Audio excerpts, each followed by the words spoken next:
Eu estou muito feliz de estar aqui hoje, em especial porque no início da semana eu encomendei do exterior essa lembrança para poder dar para o Demarco e ela chegou em menos de 3 dias. Um negócio bem legal. Eu tenho acompanhado aí a trajetória do meu amigo e ele ficou famoso por estar utilizando uma camisa rosa e essa camisa rosa dele está toda poída. Acho que ele vai gostar dessa nova aqui. Pouco tributo, rapidez na entrega, bem legal. Compra internacional, viu, pessoal? Eu trouxe um presente para você também. O pessoal lá do aeroporto que conseguiu. Que é isso? Cocaína? Não, é farinha mesmo.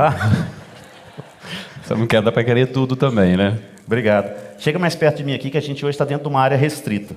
Nós temos que ficar dentro desse quadradinho aqui, que senão a câmera não pega, tá bom?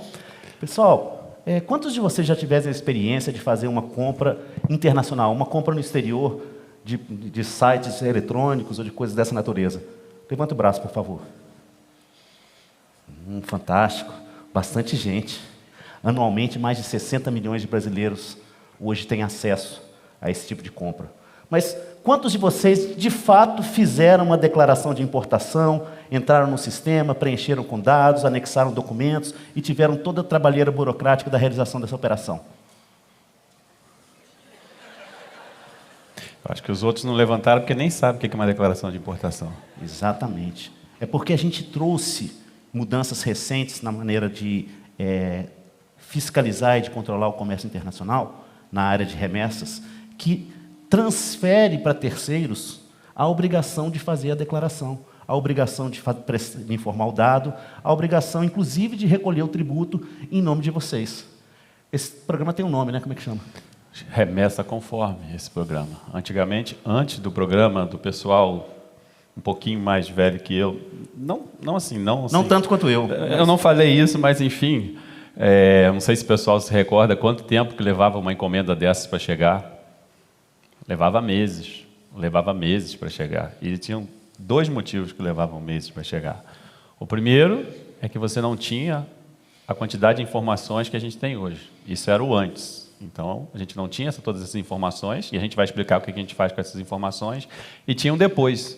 Depois que elas chegavam, tinha uma coisa bem interessante, né? Tipo um vai e volta, um ping-pong. Era uma logística super inteligente. As mercadorias chegavam no aeroporto, como, por exemplo, em São Paulo, e depois iam de caminhão até Curitiba e outras cidades para serem processadas, para depois serem entregues nos endereços. Era uma coisa bastante inteligente. É engraçado, pessoal. É uma mecânica que foi construída com base em procedimentos da década de 80. E, ao longo do tempo, tudo isso foi se transformando. No começo, não havia comércio eletrônico. Havia remessas de pessoas físicas para pessoas físicas que enviavam pelo correio um pinguim de geladeira ou outras coisas com esse grau de utilidade. A partir do surgimento, então, das plataformas eletrônicas de comércio, e em especial depois da pandemia, a coisa explodiu, não foi? Isso. Aí o que aconteceu? 2 pessoas dominaram esse mercado. O Vang e o Li. O Vang e o Li. Que história é essa? O Vang e o Li eram as pessoas que tinham muitos amigos. Por quê? Remessa postal é você mandar uma carta, um presente para um amigo seu.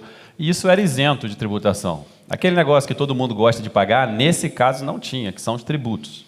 Nesse caso não tinha os tributos. E eles mandavam muito, para muitos amigos. O pessoal que nos antecedeu aqui, influenciadores com milhões de seguidores, mais perto do Li e do Wang.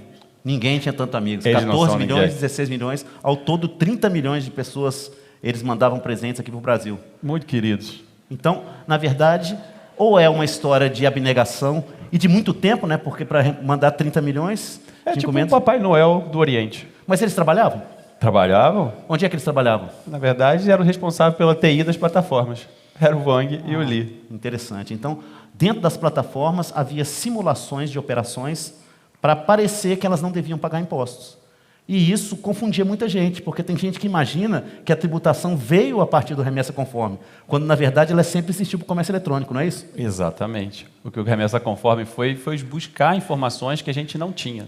Então, assim, ninguém fazia ideia do que você comprava, de como você comprava, se o produto que você comprava era realmente aquele, e nem quem comprava fazia ideia de quando ele ia chegar. Lembra? Ficava lá no navio, uns falaram que estava em Santos, outros falaram que estava em Paranaguá, ou estava em Curitiba, porque a gente não tinha informação nenhuma.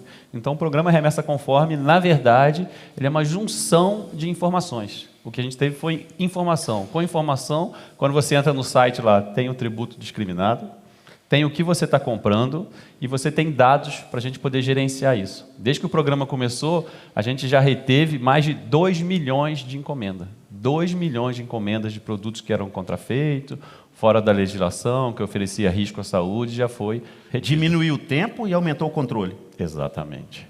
Exatamente. E existe uma pequena questão em relação à tributação, que teve uma tributação, agora não tem mais tributação. Importante... Taxa das blusinhas, é isso? Como aquela tua ali? Eu já aproveitei que não paga mais nada. Na verdade, aquela é de muito bom gosto, quero deixar claro. Na verdade, a gente aplica a legislação. O que a Receita Federal fez foi criar um programa onde você tem acesso a todas as informações e que modernizou, deu controle e celeridade. Então, com tributo ou sem tributo, que isso não é uma decisão da Receita Federal, a gente aplica a decisão do Congresso, do governo brasileiro. Hoje você tem controle e celeridade. Eu acho que esse é o grande ganho em relação ao remessa conforme, que se aplica também às cargas. É a mesma coisa. Nas cargas funciona da mesma forma. As alíquotas, elas são fixadas pelo legislador. O grau de proteção que é dado, então, pelos impostos... E quem aqui acha que os impostos no Brasil são muito altos? Eu também acho. Mas a gente trabalha cobrando eles, né? O ponto é, quem determina qual é a alíquota dos tributos é o legislador. E isso se baseia na quantidade de recursos necessários, ou que se imaginam necessários, para... fazer as políticas do Estado. Mas nós, especificamente, na aduana, na Receita Federal do Brasil, a gente se encarrega de fazer cumprir a lei. E, da mesma forma, acontece, então, com as cargas. No caso das cargas, existe um mito de que, por exemplo, os nossos tributos são altíssimos, eles são de 100%, 150%. Quando a gente vai olhar um iPhone no exterior, faz a conversão do preço em dólar, a gente percebe, às vezes, que custa mais que o dobro no Brasil e pensa que tudo isso é tributo, não é? Exatamente. Quem acha que tudo isso é imposto? A alíquota média do imposto de importação para as cargas no Brasil, ela é menos de 5%. Então, além do imposto, tem muitos outros custos que estão envolvidos nessa história e, às vezes, até um lucro também de quem está fazendo a operação comercial. Mas, falando sobre cargas, no Brasil, a gente movimenta 650 bilhões de dólares todos os anos no comércio internacional. Cada um de nós está afetado de uma forma ou outra pelo comércio internacional. O comércio internacional tomou conta da nossa cultura. Eu e Demarco chegamos aqui num avião produzido por uma empresa brasileira. A gente chegou numa cidade chamada Americana. Nós estamos aqui iluminados por refletores importados, num evento que se chama TEDx. E nós somos speakers. Existe coisa mais internacionalizada que isso, pessoal? Então, é mais ou menos o que a gente quer mostrar. O papel da aduana é fazer a nossa conexão com o que acontece em todos os lugares do mundo da maneira mais suave possível para a população. Mas, é claro, a maneira suave também é determinada pela legislação. Então, a imposição de tributos ou de regras diferenciadas, ela vem da legislação e é aplicada por nós. Ainda bem, o Brasil tem a sorte de ser signatário de acordos internacionais que garantem bastante fluidez nisso. Mas é bem legal. Vamos falar um pouco também de passageiros? Vamos, mas as coisas se conectam. Porque como que você separa essa tanto de carga para chegar de forma rápida? Como que você seleciona o passageiro? O passageiro, por causa do programa, ficou bem, as pessoas gostam de conversar. É igual técnico de futebol, né? Todo mundo entende. Exatamente. Todo lugar que a gente vai, o pessoal tem uma opinião, acha que deveria fazer assim. E eu acho bem legal, bem interessante. Acho que a gente consegue trazer para o cotidiano das pessoas. Isso, mas eu vi nas pesquisas que você ensina no programa, o programa ensina como você deve fraudar a aduana. Ou o contrário, ele ensina como você deve cumprir a lei. Exatamente. Isso é um erro muito comum. Eu também recebo esse tipo de comentário. Pessoal, deixa eu deixar claro aqui. Quem é o nosso público-alvo de verdade? A gente está falando aqui das pessoas que têm o intuito de fraudar. Eles sabem exatamente o que acontece e muito mais do que vocês veem. Vamos falar de aeroporto aqui. Existem 2 aeroportos. Existe o aeroporto que vocês conhecem, que vocês viajam. É que está escuro, eu não sei se são todos vocês, porque às vezes tem alguém que interessa a gente aqui, mas como está escuro, eu vou supor que todos vocês são desse tipo de gente que a gente está falando. Depois a gente faz a análise das fotos para identificar.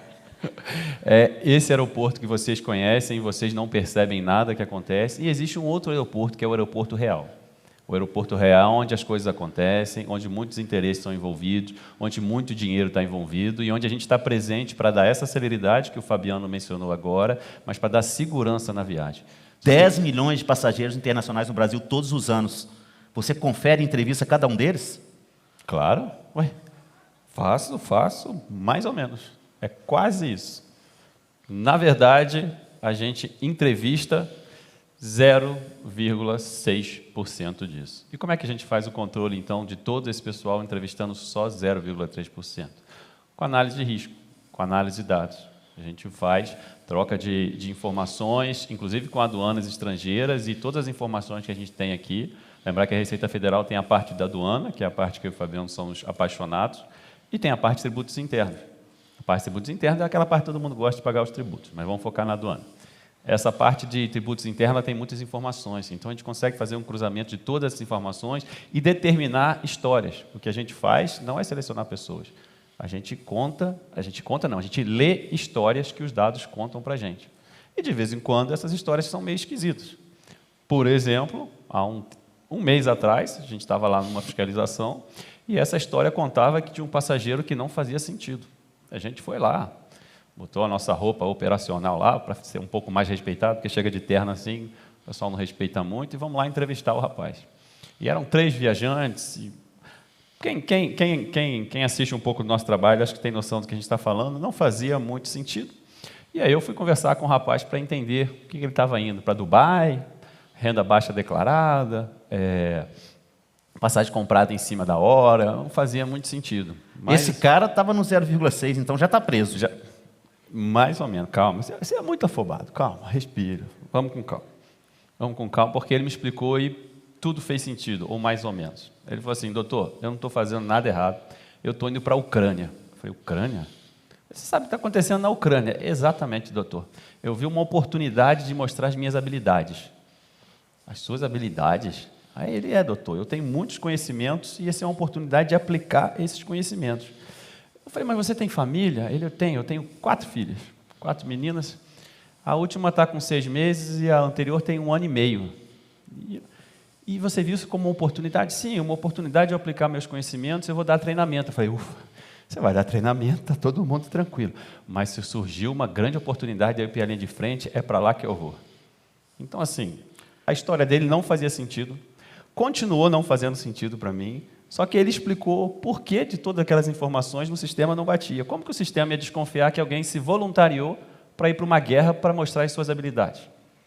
É difícil de entender isso, mas isso quer dizer que o Brasil exporta aviões, exporta produtos agrícolas, mas exporta também malucos.